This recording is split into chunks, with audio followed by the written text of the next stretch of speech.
안녕하십니까. 하준호의 리더십 TV입니다. 오늘은 21번째 강의로서 지도자가 갖춰야 할 향기 네 번째 시간을 갖도록 하겠습니다. 지난번에는 세 번에 걸쳐서 인의 예에 대해서 이야기를 했고, 인의 예는 내가 베푸는 것이다 하는 쪽으로 이야기를 했습니다.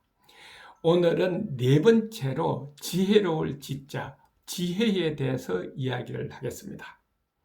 지혜라는 것은 인의 세 가지 덕목에 대해서 선과 악을 판단하는 능력이 지다. 옳고 그름을 판단할 수 있는 능력을 갖추는 것이 지다 하는 겁니다. 어떤 것이 사랑이고 어떤 것이 사랑이 아니냐, 어떤 것이 의리고 어떤 것이 의리가 아닌지를 판단할 줄 알아야 된다 하는 거죠. 그러려면은 배워야 됩니다. 배우지 않고서는 판단 능력을 향상할 수가 없지요. 배웠으면은 그것을 실행할 때는 즐기면서 실행을 해야 된다, 행동해야 된다 하는 거죠. 그래서 공자께서는 논어에 맨 먼저 이렇게 이야기를 했습니다. 학이 시습지 불력요로라고 그랬죠. 배우고 때때로 익히면 기쁘지 아니한가 하는 겁니다. 배우고 익혀서 나중에 그것을 행동으로 실행할 때는 그때는 즐겨야 된다 하는 거죠. 그러려면 뭐가 중요하냐? 가르치는 사람은 유교무류를 해야 된다. 유교무류라는 것은 가르치면은 차별이 없어야 된다 하는 겁니다. 나에게 배우러 왔을 때는 배우러 온 그 사람이 누구든 어떤 사람이든 간에 차별을 두지 말고 똑같이 가르쳐야 된다 하는 거고, 배우는 사람은 내가 이것을 배워서 1등을 하고 그 다음에 출세를 하고 합격을 하기 위해서 배운다고 목적을 두는 것보다는 내가 가지고 있는 소질과 적성을 찾아서 그것을 나의 능력으로 만들어서 나중에 즐겁고 신바람 나게 일을 하겠다, 인생 살아가겠다 하는 이런 데 목적을 두고 배워야 된다. 그래서 배움의 목적은 소질과 적성을 찾아 즐기어야 된다 하는 겁니다. 그래서 유교에서는 6가지 전통적 교육 과정을 만들어 놨죠. 그 첫째가 예입니다. 예는 조화롭게 관계를 맺는 법을 배우는 거다 하는 거고, 서는 글을 쓰고 글을 읽을 줄 알고, 쓰고 읽을 줄 알면은 문학을 배우고 철학을 배워야 된다. 문학은 인간의 감성을 높이는 것이고, 철학은 인생 살아가는 길을 찾는다 하는 겁니다. 그 다음에 세 번째로는 수입니다. 수학을 말하는 거죠. 지금의 치면은 이공계 개념이다 하는 겁니다. 더하기, 빼기, 곱하기, 나누기, 어떤 것이 이득이고 어떤 것이 손해라는 것을 알아야 된다 하는 겁니다. 그 다음에 네 번째로는 즐길 줄 알아야 된다. 즐길락이죠. 그러려면은 춤도 배울 줄 알고 노래도 배우고 악기 하나 정도는 다룰 줄 알고, 그리고 다른 예술 교육도 해서 내가 그것을 할 때는 인생 즐거워야 된다 하는 겁니다. 그 다음에 5번째로 삽니다. 옛날 치면 활속입니다. 왜냐하면 춘추 전국시대는 오늘은 이런 나라였다가 내일은 또 전쟁에 져가지고 저런 나라가 되고, 이 수시로 나라가 바뀌니까 나를 보호할 수 있는 활쏘기를 비롯해서 무예 하나 정도는 갖춰야 인생 살아갈 수 있다는 거죠. 지금도 마찬가지입니다. 지금도 자기 보호를 하기 위해서 태권도를 배우든 금도를 배우든 합기도를 배우든 뭔가 자기 보호할 수 있는 무예 하나는 갖추어야 된다 하는 겁니다. 그 다음에 여섯 번째는 의입니다. 수레를 무는 기술이죠. 지금 치면은 자동차 운전 기술과 같은 거라는 겁니다. 바로 이것은 내가 살아가는데 실용생활의 교육이다 하는 거죠.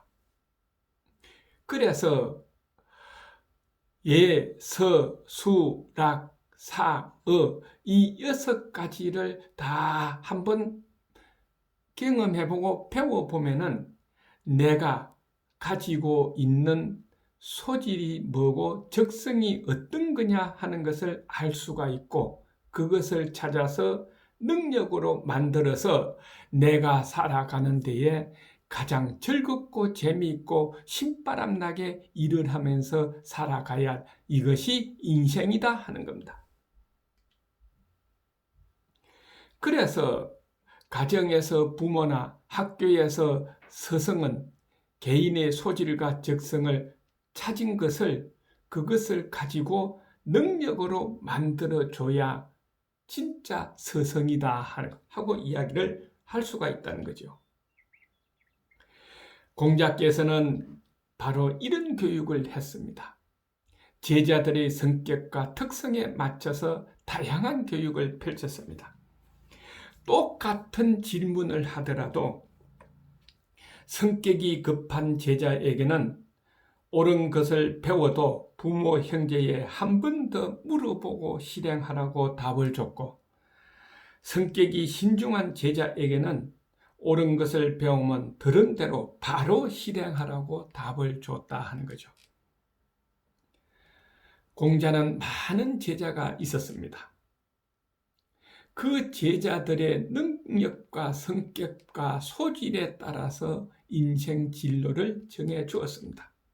그리고 그렇게 키웠습니다. 그 첫째가 염류지요. 염류는 성격이 꼼꼼하고 수학을 잘해서 세무를 관리하는 재정 담당관으로 키웠습니다. 그리고 말년에 주유 열국을 할 때에 이 염류는 서성인 공자를 따라다니면서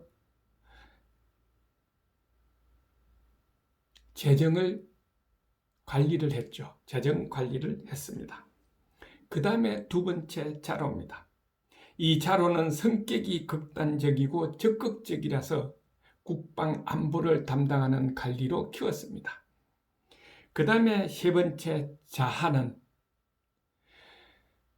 문장력이 좋고 글씨를 잘 쓰고 그래서 국가 문서를 관리하는 관리로 양성을 했습니다. 자장은 예의가 바르고 남을 위해서 희생할 줄 아는 그런 사고를 가지고 있어서 제후를 보필하는 비서관으로 양성을 했고 아내는 학문을 너무 좋아하고 공부하기만을 원해서 안빈 낙도를 시켜서 저 시골 아주 조용한 곳에 집 한 채를 마련해주고 평생 동안 거기서 학문을 하면서 살아라고 한 은둔의 삶을 살았다. 그래서 공자 제자 중에서 가장 가난한 사람이 아내였다 하고 이야기를 합니다. 자공은 지금을 치면은 대그룹의 회장이었습니다. 장사를 하고 무역을 해서 막대한 부를 축적을 했습니다. 그러다 보니까 무역을 하려면은 예교 능력이 있어야 돼서 예교에 능한 관리로 만들어줬죠.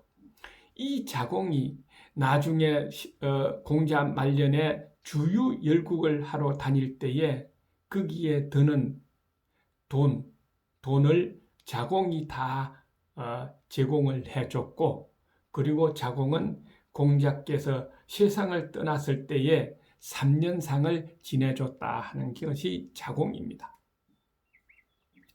그 다음에 다산 적야경 선생이 유배지에서 만난 청년 이야기입니다. 시골 청년 15세 되는 이 황상 청년이 훌륭한 스승이 왔다는 소문을 듣고 다산을 찾아갔습니다. 가서 잔심부름도 해주고 청소도 해주고 마당도 썰어주고 이런 일을 했죠. 그렇게 7일째 되던 날에 다산이 책 한 권을 주면서 읽어보라고 이야기를 했습니다. 그때 황상은 이렇게 이야기했습니다. 저는 머리도 나쁘고 앞뒤가 꽉 막혔으며 분별력도 모자랍니다 하고 이야기를 했더니 다산 적야경 선생은 이렇게 이야기했습니다. 그러나 너는 공부하는 자들이 가지고 있는 3가지 결점을 하나도 가지고 있지 않구나. 그 첫째는 기억력이 뛰어난 결점으로 한번 보면 척척 외우는 아이들은 그 뜻을 깊이 음미할 줄 모른다. 두 번째는 글 짓는 재주가 좋은 결점으로 제목만 주면 글을 지어내지만 저도 모르게 경박하고 들뜨게 된다. 셋째는 이해가 빠른 결점으로 한마디만 던져주면 금세 말귀를 알아듣지만 곱 쉽지 않으므로 깊이가 없다. 그러나 너처럼 둔하지만 공부에 파고드는 사람은 식견이 넓어지고 꽉 막혔지만 그것이 한번 뚫리면 그칠 것이 없어지며 답답하지만 꾸준히 연마하는 사람은 그 빛이 더욱 반짝이는 것이다. 그러니 책을 읽으라 하고 줬습니다. 이 다산 적야경 선생은 단점을 장점으로 만들어서 이야기를 해줬죠. 그때부터 이 황상은 이 훌륭한 스승이 이야기해준 자기의 단점을 장점으로 만들어준 이 내용을 잊어먹지 않기 위해서 매일 하루에 몇 번이고 되새기며 외웠고 그리고 공부를 해서 나중에 훌륭한 조선시대의 시인이 됐다 하는 겁니다. 바로 이것이 스승입니다. 스승은 제자가 가지고 있는 소질과 적성을 찾아서 그것을 능력으로 만들어줘야 된다 하는 겁니다. 그래서 공자는 이런 이야기를 했습니다. 모르는 것을 아는 것은 좋아하는 것만 못하며 좋아하는 것은 즐기는 것만 못하다. 왜 그러느냐? 자신에 맞는 배움을 즐기는 것은 누구도 따라갈 수 없는 높은 경지의 공부이기 때문에 그렇다 하는 겁니다. 내가 소질 있는 것을 가지고 즐겁고 재미있고 신바람 나게 할 수 있는 것을 하나 찾아서 거기에 줄기차게 노력을 하면은 어느 누구도 그 분야에 나를 따라올 수가 없다. 그래서 1등이 아니라 이 세상에서 유일한 사람이 된다 하는 겁니다. 그렇게 하기 위해서 공자께서는 이런 말을 했죠. 자신을 단련할 때는 금을 정제할 때보다 더 많은 시간을 들여야 한다. 서두르면 깊이가 덜하다 하는 겁니다. 1, 2년 만에 이루려고 하지 말고 줄기차게 해서 노력을 해야 된다 하는 겁니다. 자, 그래서 이 4가지를 한번 정리를 해보면은 이는 사랑의 시작이요, 의는 깊이 있는 사랑이요, 예는 진정한 사랑이요, 지는 성숙된 사랑이다 하는 겁니다. 인의 예는 인격적인 요소요, 쉽게 말해서 감성에 해당되는 것이요, 지는 능력적인 요소다 하는 겁니다. 조금 전에도 이야기했지만은 어떤 능력의 지혜가 있어야 되느냐 하는 거죠. 인의 예 3가지 덕목에 대해서 옳고 그름을 판단하고 선하고 악함을 판단하는 힘이 바로 지혜다 하는 겁니다. 자, 그렇다면은 우리는 이런 이야기를 가끔 하죠. 인간답지 않게 행동하면 저 사람은 싸가지 없는 사람이다 하고 이야기합니다. 싸가지 없다 말이 무슨 말이냐? 인의 예지 네 가지가 없다. 사가지가 없다. 이 사가지가 없다를 발음을 좀 억세게 하다 보니까 싸가지가 없다 이렇게 이야기하는 겁니다.